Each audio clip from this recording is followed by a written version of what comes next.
Morning, everyone. This is my discussion post by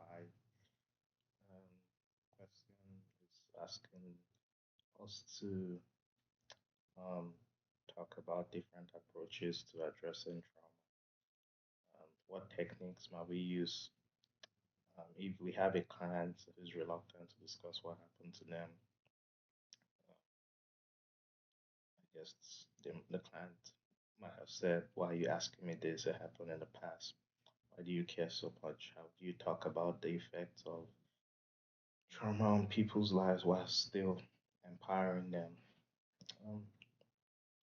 Um, from a textbook, um, it, it talks about being respectful, compassionate, safe, and building collaborative therapeutic relationship.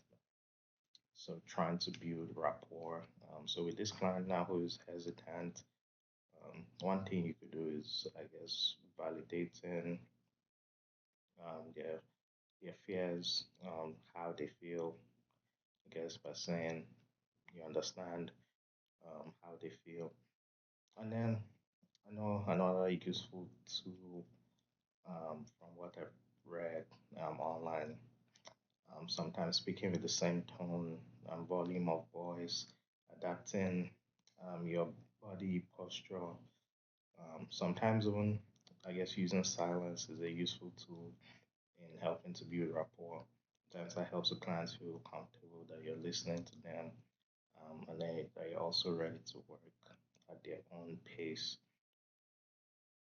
Um, and then with this client, talking about it happened in the past, um, somewhat of like an education could be useful coming and talking about like with the DSM. Sometimes you see it says sometimes with people with trauma, like even PTSD, sometimes they don't they show like some of those symptoms later in life. Even sometimes some people disassociate from traumas that happen and they try to block it out. So you try to explain sometimes that sometimes symptoms show up later in life, um,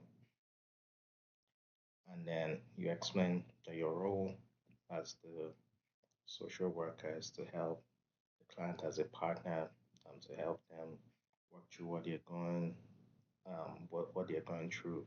However, um, you would also want to um, emphasize their self-determination. Um, I guess with a question that says, "How will you talk to people about the effects of trauma while still empowering them?"